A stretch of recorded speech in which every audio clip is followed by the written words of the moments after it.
replace the system at, you know, $8,000 to $10,000. You know, so if you had risers on it, I put risers on mine, and I did it so I look at it often. What's a riser, Joe? A riser is a manhole lid out in your yard. And what's it look like? Usually they're green. You'll see a big green lid out in the yard. So not a little one that's like for sprinkler covers, you know, they look the same except they're this big, and then they usually have way too many screws on it. And those screws get all plugged with dirt and stripped, and it's harder than heck to get off. Well, people bury them too, because if the person that installed them moves and then new people move in, they don't wanna look at that. A big ugly So green they'll lid in cover their it yard. with dirt and flowers or bushes. Yeah, the health department in Berry County started making a requirement to put risers on all their tanks, new or replacements. And, their thinking was if you see a big green lid in your yard, you'll remember you have a septic tank that has to be maintained. And I thought that was the stupidest thing I ever heard. Because what they weren't taking into consideration, nobody wants to look at a big ugly green lid in their yard. So then they put all this ornate landscaping over it, and then I have to take the stones off, and then I have to move the dirt over and peel the fabric across, and then I have to try and be as neat as I can, and then usually I'm even taking plants and putting them aside and trying to replant them when I'm done. So I don't like doing that, but I mean, they don't wanna look at the green lid, so that's where it's 10 times harder to get to the tank now. The intention of a riser was supposed to be if you had anything more than 18 inches of cover or earth over the top of it, you put it over, because I don't know if they thought that it was too much to dig and nobody would maintain it or what, but now they're thinking is if you see the green lids, you'll go, oh yeah, I have a septic tank, I should pump it.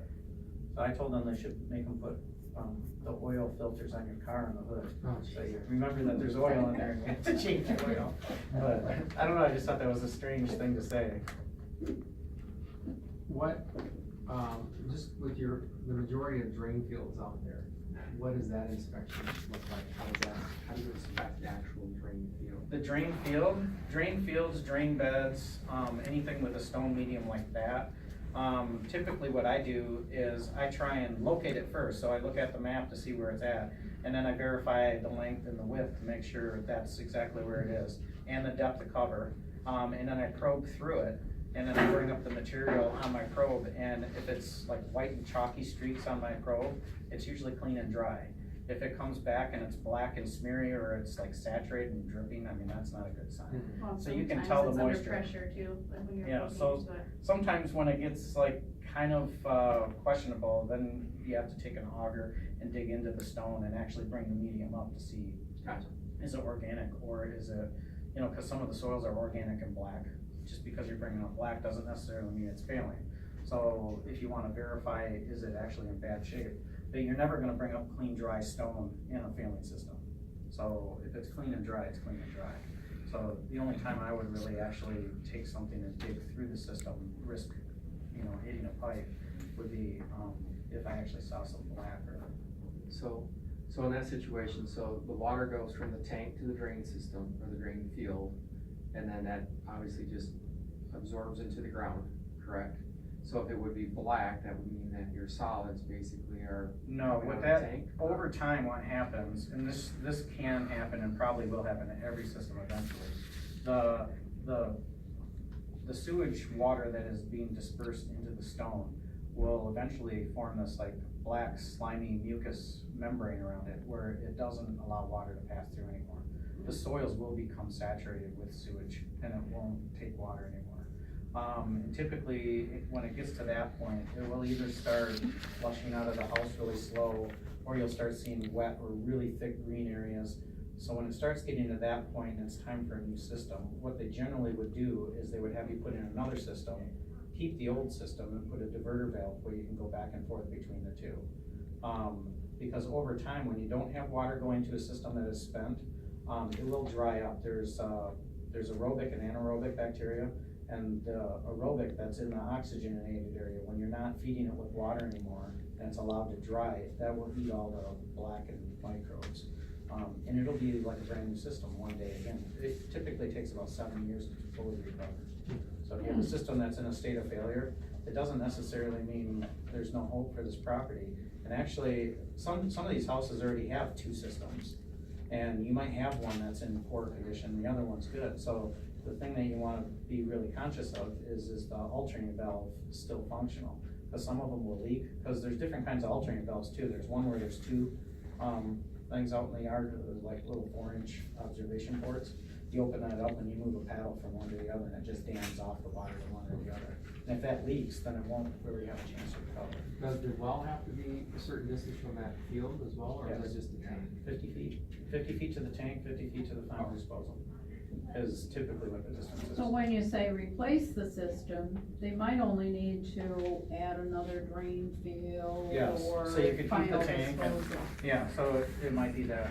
And a dry well is actually like a septic tank with holes in it, and then they have stone around it. So when it goes from the septic tank instead of a drain field or a drain bed, it's actually a big tank, and it starts draining into the soils at the lower levels, and it works its way up. They don't put those in anymore, but some of the older houses will have these systems in. So then you don't actually bore into the stone, or you don't go into the stone. There should be a cap on the top of the dry well.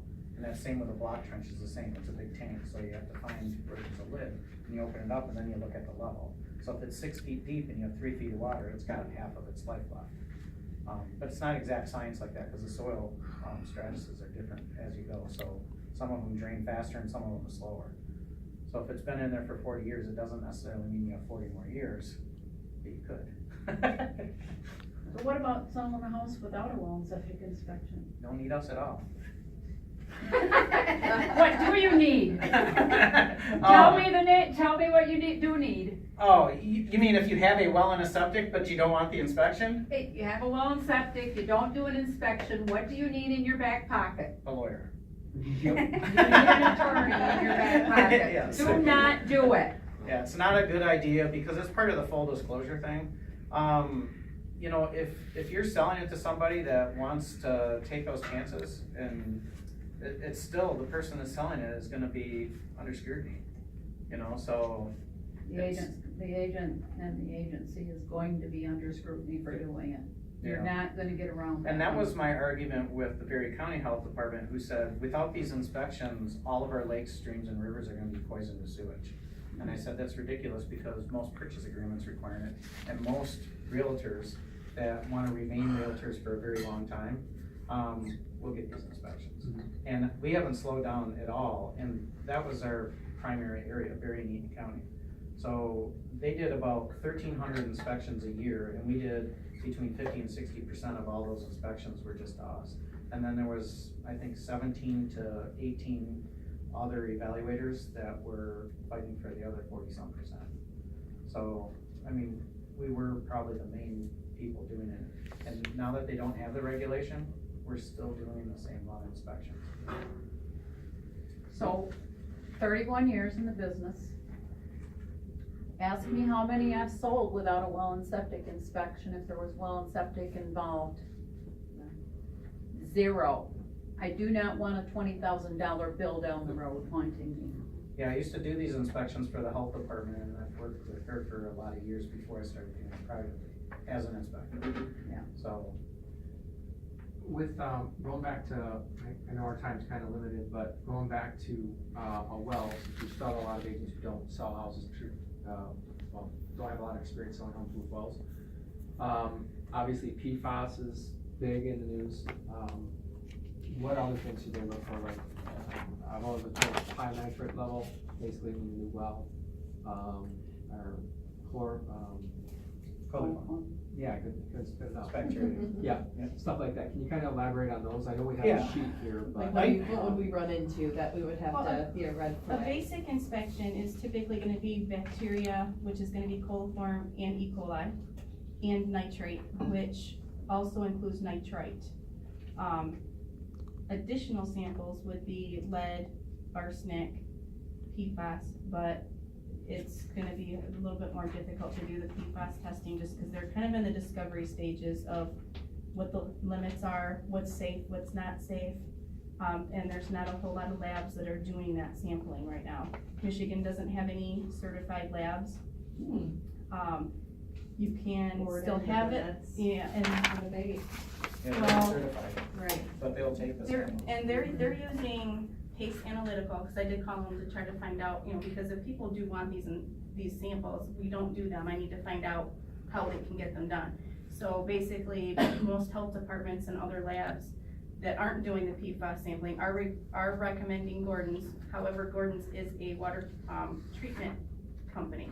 So they're gonna sell you something.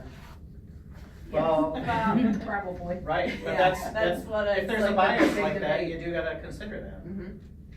So, if you're seeking a certified lab for bacteria, nitrate, nitrite, lead, copper, combination, arsenic, those are all really easy to find. There's lots of labs in the area. VOCs too. VOCs too.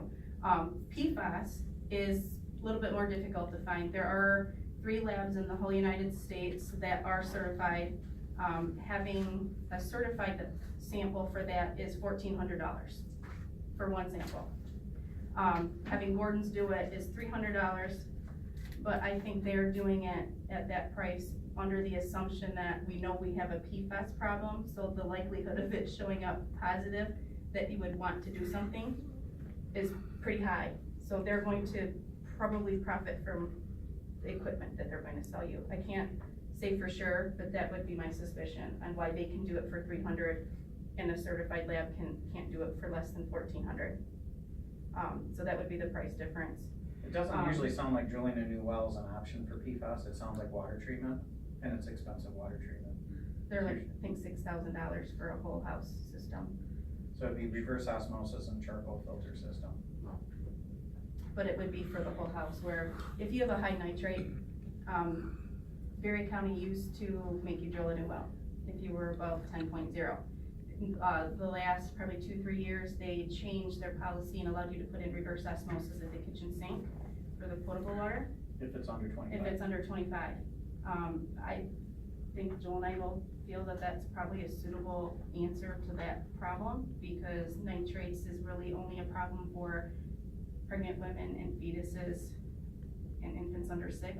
Not to discount their health, their safety, but Consumption, it's not on your skin. right. So Right. washing your clothes, even doing your dishes, Flush the toilet all you want. any of that's not gonna hurt you. It's really just eating, primarily cooking with it, because if you are boiling water, you're actually increasing the concentration of that nitrate in that water. So usually they give you a So- little fixture at the kitchen sink and then sometimes do your ice maker at the refrigerator. That's what they'll put the reverse osmosis on. So anything over 25, which that's not very common, but if you do, probably the best solution would be a well, but it's very rare. I would say anything under probably 18 is probably a candidate for a reverse osmosis, because even nitrates going up and down throughout the season and throughout the year, you're not usually going to see a drastic jump in nitrate levels. It might go up a little bit, it might go up 0.5 or 0.75.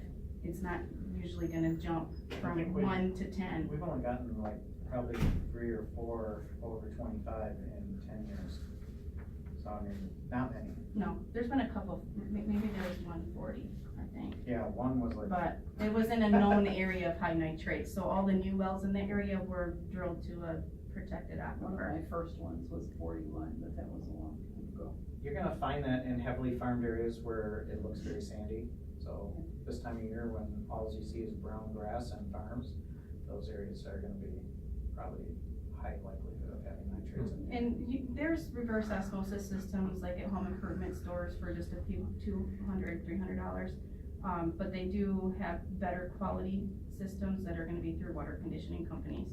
And they do, have rental agreements on those, so just the same as a water softener. So you don't necessarily have to fork over $1,000 for something like that. You could do, I think it's $25 a month. Yeah, it's not like a PFAS problem, it's cheaper to take care of nitrates. Nitrates, is in, where bacteria, arsenic, nitrates are gonna be in the water itself, where lead samples are going to be in the distribution system or the faucet. If you have people preparing a house to be sold and they're replacing faucets, make sure you ask them to buy faucets that are lead-free, because we did run into one where they prepared their house to be sold, they replaced their faucet, we did a sample and it was 28.0, and 1.0 is the limit for lead. and It their was house way wasn't high. old enough to have any lead components in it, cause it was built in the eighties. It's all plastic pipes. And, he pulled out the box, and sure enough, it was a Delta faucet that said, wash your hands after installation because there was lead. So It's like, but he- go ahead and drink from it right away. Wow. So he took that one out, went to the store, found one that was specifically lead-free, we resampled and no lead. Yeah. So. So the- even the a brand new makes a fixture, so it's difference. not just like an old house. That's the other thing that I always thought was very strange is you have Flint problem where you have all these houses that have high lead.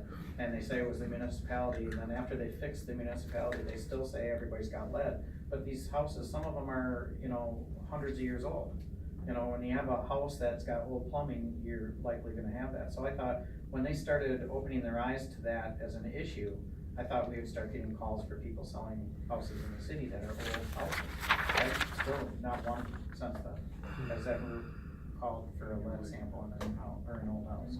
And lead actually can be treated with reverse osmosis too, same with arsenic. Can rust? Can high iron? Or how do you get rid of that? The There high is iron, there's an iron shield thing, they make a water. Yeah, iron treatment for that. curtain?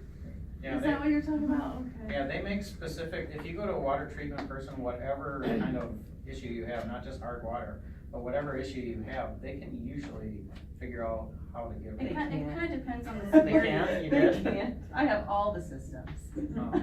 but none of them work. Have great luck with Have you Maynard's. tried chlorinating I your need well? Yeah, I need to get it all inspected. That's why I'm Well, like. not that so much, but Well, that but too. sometimes, Yeah. does this make sense to you? Well, if you have like a steel well and you chlorinate it, a lot of people are like, oh my gosh, I couldn't believe how disgusting it was. Cause it might come out black like oil. Yeah. Or it might look sludgy like butterscotch pudding coming out of there. I mean, it's not even water anymore. Gross. And that's after you disinfect it, when it I think brings I up don't all that, because all of your water is being strained through all the Yeah. sediment that's You know sticking what? to the inside of your One of my pipe. agents, Katie told me that too. Yeah, we had a well that the. It's not just for bacteria, We it'll. had loosen a lot of well that Interesting. had high iron content, appeared to, and then we chlorinated it. And I don't remember why we did it. It was on one of our rentals. You have a 4 or And 5 the- inch well. The Yeah. iron problem went away, so but that was still well. On Yeah. each house. Well, each she well could can be send different. you, she could email you instructions on how to do it. It'll cost you $1 to do it. You don't have to give us $1, you just have to buy bleach. We've gotta go, we kinda passed our time limit. Does anyone have any questions before we let? I just let them go? wanna point out Go ahead. that these guys have a lot of expertise and they're good problem solvers too. to have in Where all do you contact. go? Do you go up to Rockford, PFAS area? Right. We haven't done any PFAS ones that I know of. Well, We've had people got ask. some coming. Sheila, you got a question? Yeah, this question came up today in my email, and I don't think this is possible because it's a gas, but he wants to know if there's any chance of radon being in his well. That may be a concern because the house tested high for radon. That one I actually argued with someone about, and then I found out I was wrong. So I'll I let her did answer. call which, it was Car Laboratory, it's now bought out by Pace. I did call them and talk to them about it, they can test for radon. It is something that you would wanna have one of their technicians come out and take a sample for because it's a very controlled environment. It's a gas. It's a dissolved gas in the sample.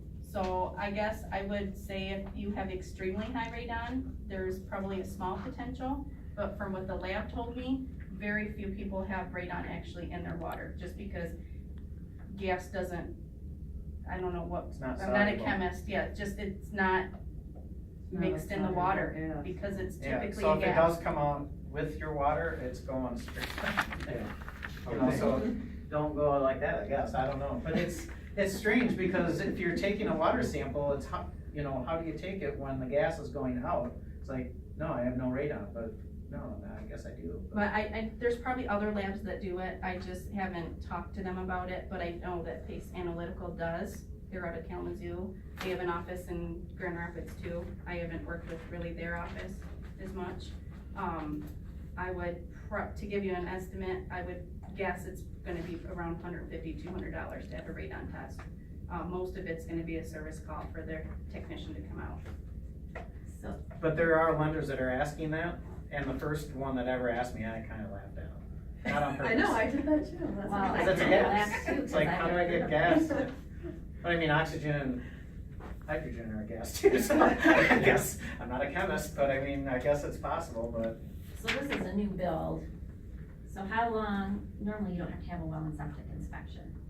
How long is before you recommend one, because it took a while to that's sell? like 3 years or something. that's a hard one to say, because something can happen to your well and septic, just moving in or moving out. You know, so I mean, I could inspect a well and everything's fine, and then they move in and say, my well's broken. That's because you drove over with a trailer when you unloaded your sofa sleeper. Or I instead, can't help that. or I mean, pumps are People mechanical tend to and they drive don't over drain. The people we bought our house from, we looked at the house, it was awesome when we bought it. There was ruts all across the backyard where my And it drain was bed was. across, yeah, across the drain I bed. was like, oh my gosh. No I wonder even your told you what I drain did for a living, could you not drive over the drain bed at least? You know, so, yeah, the inspection went great, and then they drove all over with all they took everything out of the basement. I think they must have even took everything around upstairs down, I But don't know. as far as an inspection, it is typically only good for the day that the inspector is there, whether you have a health department out or a private inspector. And that's exactly the reason, is we can go out there, we can see what we're seeing, and you can park a semi-truck on it because we're moving out and somebody else moved in. Yeah, so a or- brand new one, you could expect there's not gonna be really a lot wrong with it, and I've had them where people said they want an inspection. It was built 3 years ago, but it's been vacant the entire time, nobody's ever lived in it. So what am I inspecting if there's not even a drop of water in it? I did, I opened up the tank and it was dry to the bottom. So I mean, how do you inspect that? Is it watertight? I have no idea. It's not even in a place where it's inspectable, you know, so. So really no sense in me having the seller do it. If it's been vacant, no. If someone's been there, it's a judgment call. Or what if E. It's been coli's been vacant. sitting in the well Counter though? offer. Well, flushing your well sometimes is enough to get the E. coli out. Well, if there's E. coli, there's a bigger problem anyway. You know, because there's usually damaged well. So you would inspect the water quality for a new construction property? I would Typically? say They're most required at lenders the time require, at the The county would go out there, Usually. correct, no? well, yeah, on a new construction, the county may, but actually the state only requires 10% of all new wells, have to be inspected. And contractors' purchase agreement are different than ours. I just had a new construction that they wanted to do it themselves, so they did. You know, most homeowners don't even know that when they apply for a permit, that they're actually responsible for their own samples. So they just assume, well, I've been here 20 years, never died, and I'm assuming it was fine when we bought it. It's like, but they should have told you you're actually the one responsible to sample the water. So even if the health department comes out, they might not even sample the water. They might just say, well, everything looks good. If you send in samples, it'll be complete. So, Everybody's usage on septic systems is different too, you know, it does depend on how many people are living there, what it was designed for. There was one. every lender requirement's different too. There was one that Joel did, you permitted it, and it failed a year and a half later. So when you run across things like that, it is kind of a concern when you have an inspection done because of a sale of a home and they're turning around and they're selling it a year and a half later. It's maybe the same condition as it was a year and a half ago, but there is still a potential that they misused it or abused it, and it may not be the same condition as it was a year and a half ago. So, yeah, it would have to be kind of a judgment call on that. They've gone from 2 in the family to 14. Yeah, we do all different levels of inspection. We don't have to do a full inspection every time you call us. We've done consultations where we just walk out and say everything's fine, and it's not nearly as expensive. We've done consultations on the phone. We've talked to buyers for people.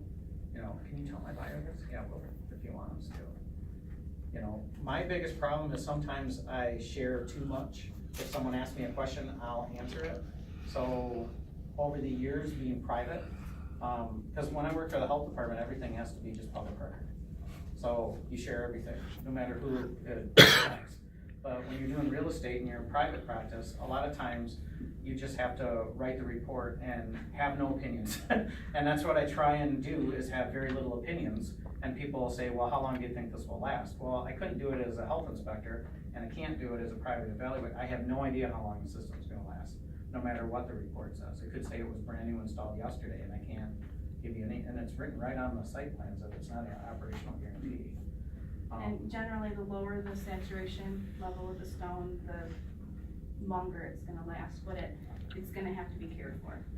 And a lot of the stuff that we're looking at, we can't actually see, you know, cause I know that sounds funny, but like the sewer line from the house to the tank, I'm just assuming it's the proper pipe because it was inspected by someone else. You know, I'm not uncovering the pipes to make sure that it's, you know, the right thickness and it's not crushing.